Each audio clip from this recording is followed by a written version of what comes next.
This is the Five Stars podcast. Let me talk to you. Hi.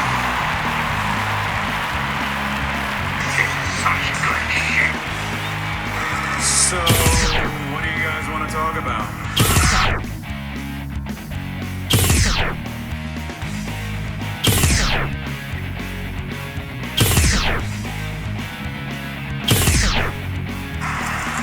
Tell me when I'm telling lies.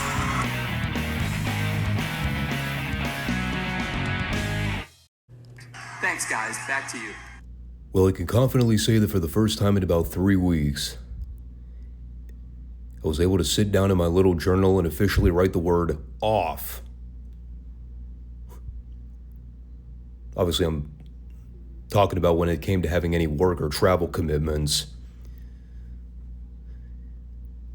The only commitment I had this weekend was traveling back to Pittsburgh to pick up my drum set and bring it back here to Cleveland. Yes, it was a 300-mile round trip both ways. I broke it up over 2 days. But at least I could take my time coming back and not have to rush to get out to teach by mid-morning. So I had 1 day off.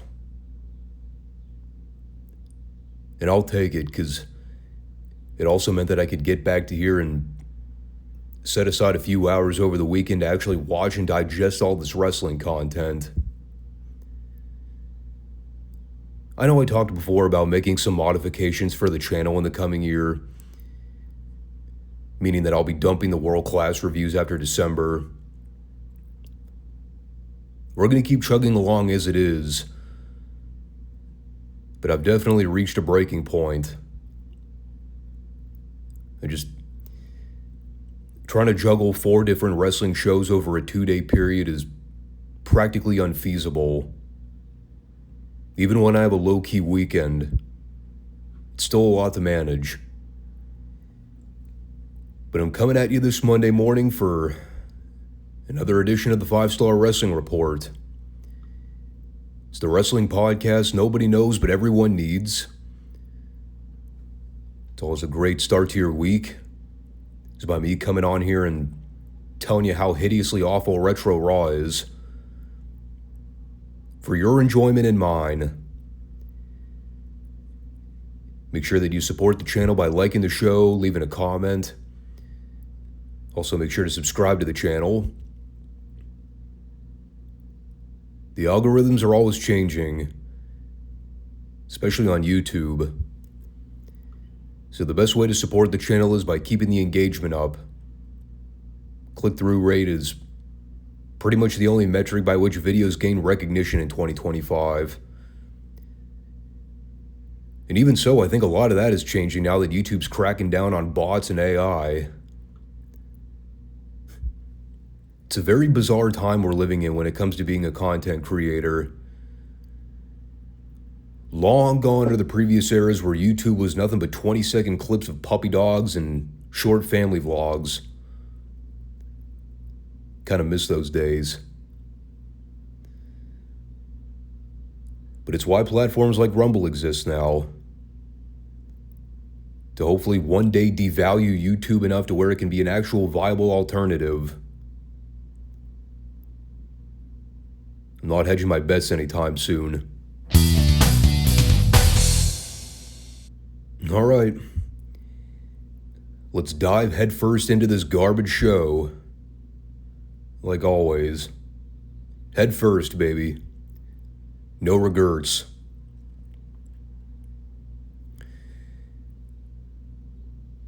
I don't know if you all know this or not. We're knee-deep into the Monday Night Wars by this point. We officially surpassed the 1-year anniversary of Monday Nitro back in September. And we're, give or take, 4 months into the ratings catastrophe for the WWF, where they're just getting clocked by Nitro week after week after week after week. And it's not even close anymore. Shows aren't getting any better. One would think they'd be taking every drastic measure to try to rekindle the light in some of those burnt out fans. You'd be wrong. They're just continuing to suck. And if you needed a textbook example of how the WWF continued to fail here in '96, the opener did a great job modeling that. It is Mark Mero versus the Fake Diesel.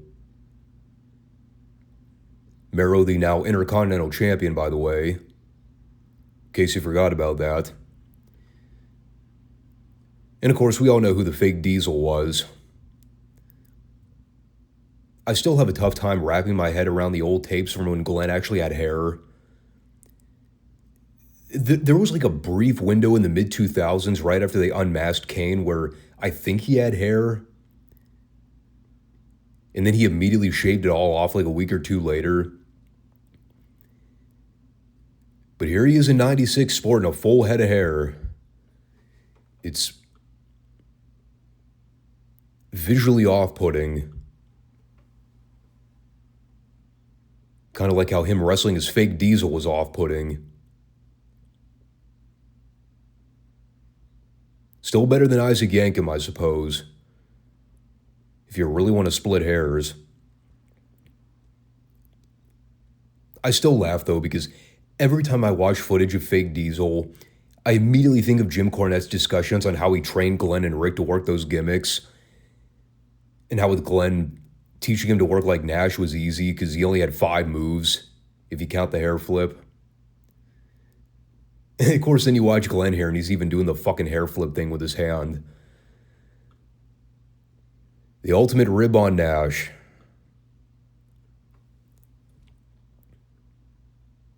So anyway, remember what happened when they booked the fake Razor against Savio the other week? Where they had an incredibly mundane match that ended via DQ when Diesel ran in? Guess what they did here? Mark Mero and the Fake Diesel had an incredibly mundane match that ended via DQ when the fake Razor ran in.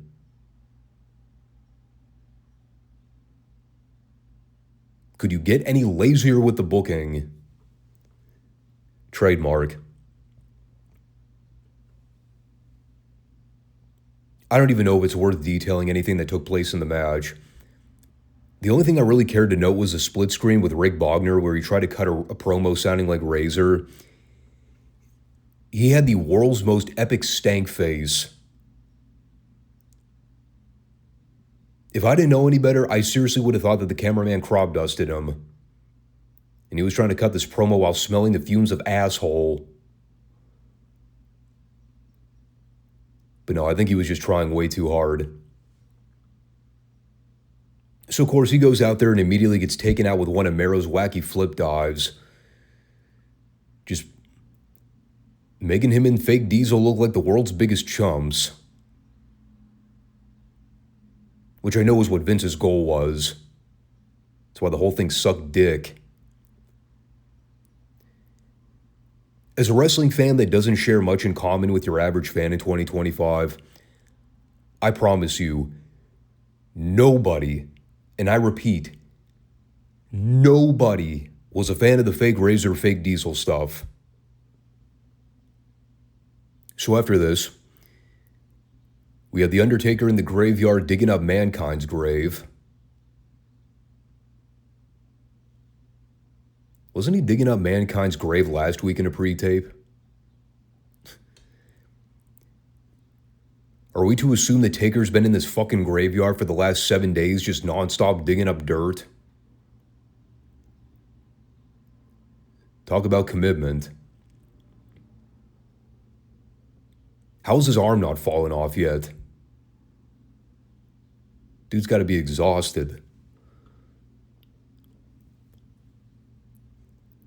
Maybe he was just trying to avoid showing up at the venue. I would have if I was forced to be on the same card as the New Rockers versus the Smoking Guns. Oh, good Christ. before we address that, they played a hype package for the quote-unquote return of Mr. Perfect to the ring in 2 weeks. You know, the match they've been advertising between him and Hunter, which is like 5 months in the making at this point. By the way, didn't they say that match would be happening 2 weeks from last Monday? But I swear that JR said the match is now happening 2 weeks from this week's show.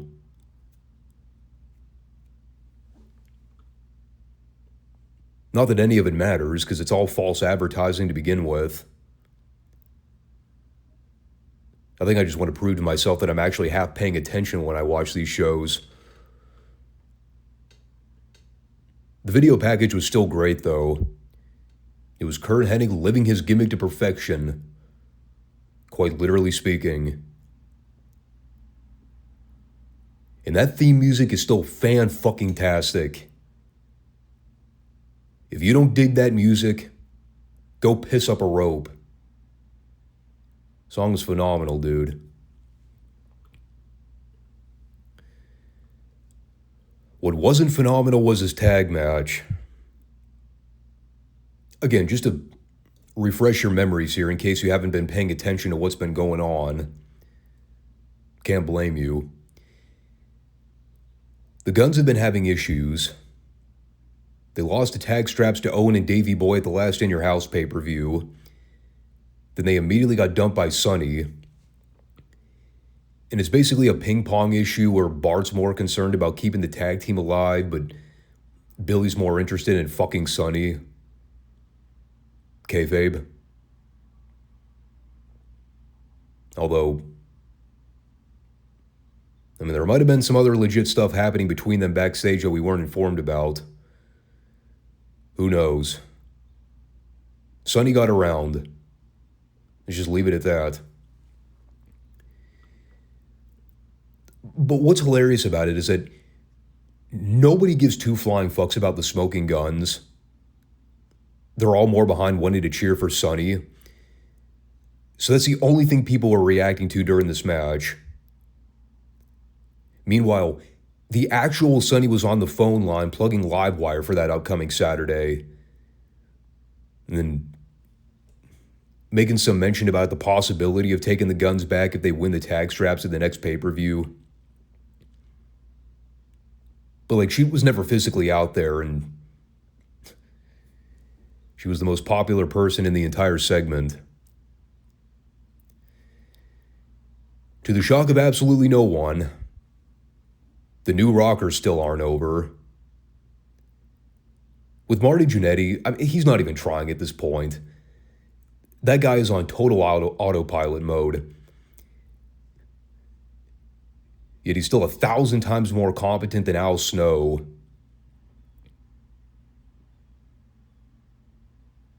It also kind of hit me while this match was going on. Are there any fucking babyface tag teams on this roster? Owen and Davey, the champions, are heels. The new Rockers are most definitely heels. I don't even know what the hell the Smoking Guns are at this point. Billy works and acts like a heel, while Bart's trying to be more neutral. But between the both of them, the fans still treat them like heels because they fucking suck. There are literally no functioning babyface tag teams to my knowledge. I guess the Hog Farmers are babyfaces, right? I forgot about them. Great. So we have one face tag team. And they're the goofballs that love to roll around in pig shit for a living. God, this show is so wretched. So after they did a bunch of heel versus heel crap that nobody reacted to, Al eventually made a shitty cold tag and a less than hot comeback on the Guns for all of 20 seconds. Then Billy cut him off with a knee to the back. And the Guns hit their Sidewinder finish for the pin.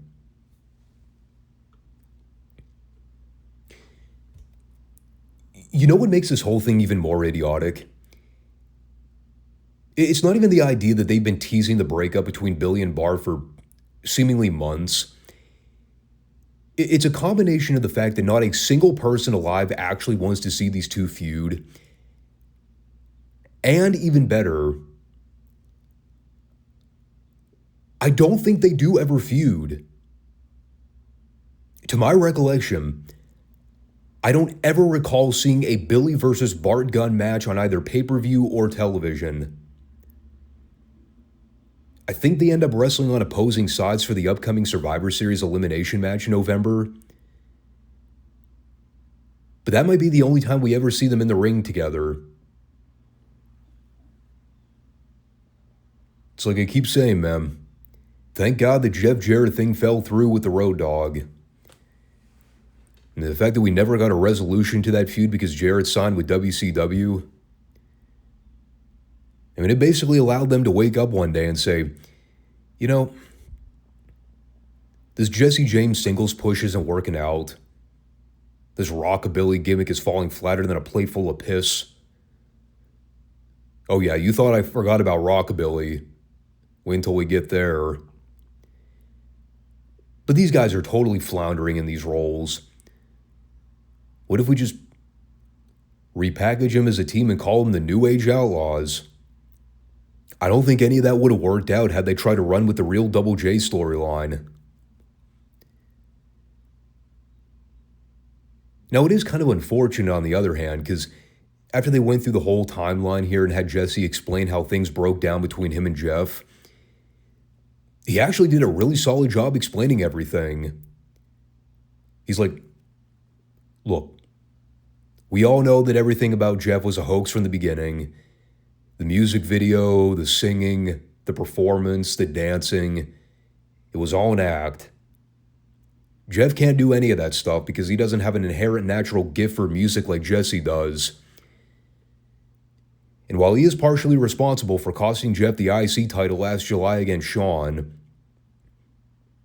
well, the bottom line is if Jeff could have ever been capable of handling shit on his own without Jesse's help,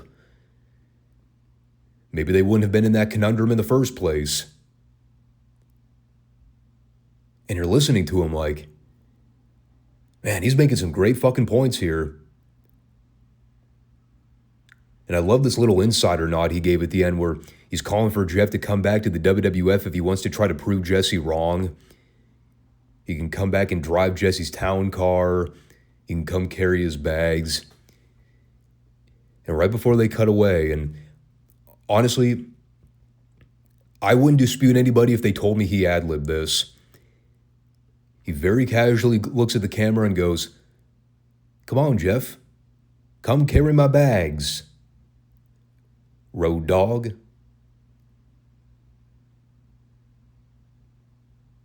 Someone probably heard that and said, "That's it, baby.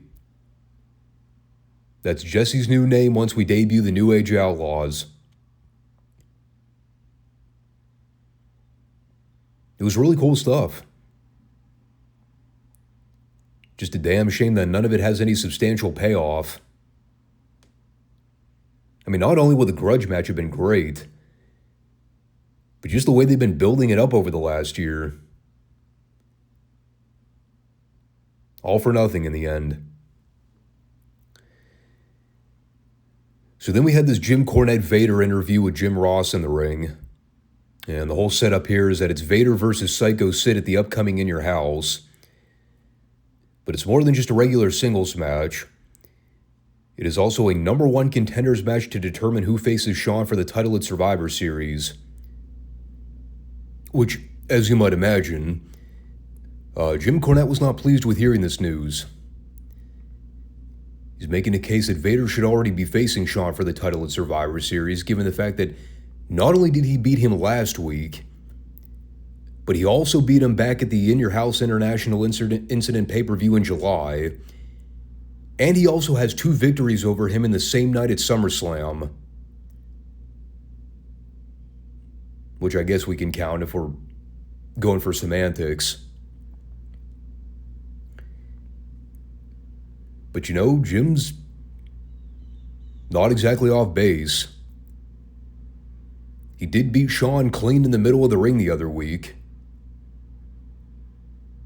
Why should he have to face Sid in order to earn the title shot? I mean, the promo was fine in terms of hyping up the match between him and Sid. I'm still of the mindset that they were gung-ho on doing Vader versus Shawn as Survivor Series as early as last week. Based on what we saw in the fallout to last week's main event, I think their initial plan was to do a Sid and Shawn versus Vader and Goldust tag match at In Your House. And then they probably would have done Vader-Shawn in a rematch for the belt at Survivor Series, and presumably Sid versus Goldust. Not entirely sure who was asking for that match, but that probably would have been the direction. But considering that it's now Vader versus Sid at In Your House for a number one contender spot, I mean, this is probably where Shawn got in Vince's ear and had him change plans with the whole thing. Again, it's all speculation, but we do know for a fact that Shawn politicked his way out of having to do business with Vader after SummerSlam. It's just a matter of connecting the dots and figuring out when things changed. Before we get to the main event, we had a brief pit stop match with the Sultan and Aldo Montoya, the highlight of which was Bob Backlund on commentary having a mental breakdown over the announcers admonishing him for wearing sunglasses indoors. It led to an iconic quote when he screamed, "I can't hear without my glasses."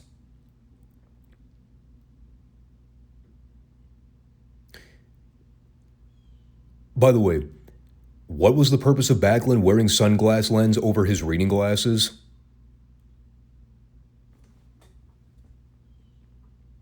I ain't got the first fucking clue.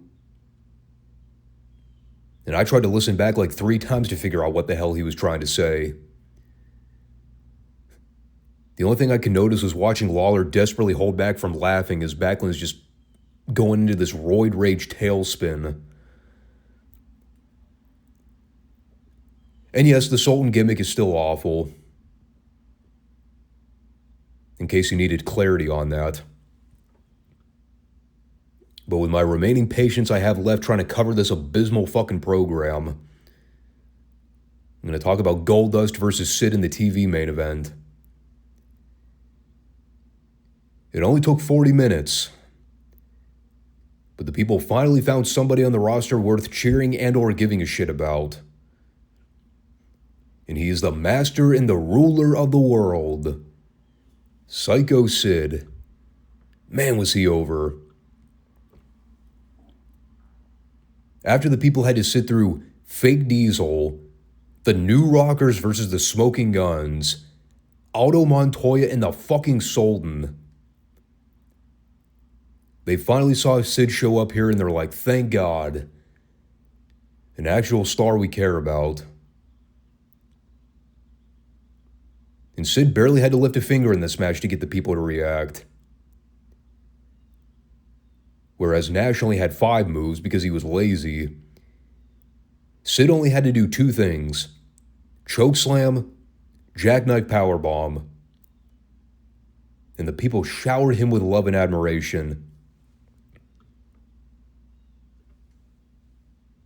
I'm not even kidding. Outside, I think a handful of slaps and chops, that was Sid's entire offense in this match. He sold for a bit so Goldust could get the heat. Then he goozled him around the throat and hit him with a chokeslam. Then he hit a powerbomb and won. And then we got the best part of the entire show. The epitome of this only works with a hand-select group of guys in wrestling. And Sycho Sid was a man on that very, very short list. So Vader tries to jump Sid after the bell. and he gets him set up in the corner for a big splash. He proceeds to give Sid the splash, at which point Sid no-sells it, gets right back up to his feet, and then he wags his finger at Vader in the most cartoonish manner imaginable. Then he gives him the weakest chokeslam of all time. It looked visually ridiculous, but the crowd went batshit. Like I said, man, very few people could get away with that. But because Sid was so over, him no-selling Vader's body splash and laying him out with a chokeslam immediately afterward, it worked.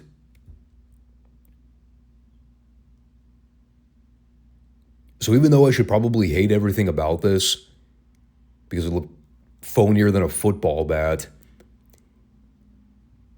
it's Sycho Sid. Therefore, I refuse to criticize him in any way. Does that make me biased? You're goddamn right. And I'm allowed to be. It's Sid. He was the best. The closing 2 minutes almost made the entire show worth the watch. I just pity those poor fans that actually bought tickets to see the show live in Hershey. I mean, I know we're talking about a different economy back in the day, but can you imagine paying $20, $25, even $30 for a ticket during this time to suffer through all the matches we just reviewed? I would have gone back to the ticket booth to demand a refund. What a crock.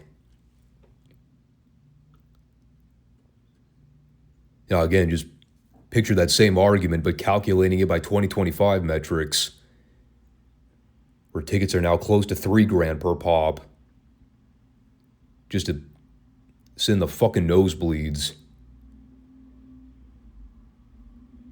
I don't like to condone riots, but wouldn't necessarily blame people. Awful show. Just dreck. Felt like I needed to take a shower after sitting through this fiasco. See, that's when you know things are really bad. It's one thing when I have to get up and take a walk during a show, but when I'm so offended by a stench of a program that I legitimately need to hop in the shower to wash away the odor, that's when you know we've hit rock bottom, man. And this particular show was very close to hitting rock bottom. But again, that's WWF in 1996. It was not a good time. But on that note, we'll go ahead and wrap things up there. So the In Your House pay-per-view is not scheduled to take place for, I believe, 2 more weeks. So we'll have the go-home show to review next week, and then we'll do the pay-per-view and the Retro Raw recap the following week. Like I said, I'm still going to maintain the formula with the Friday show currently.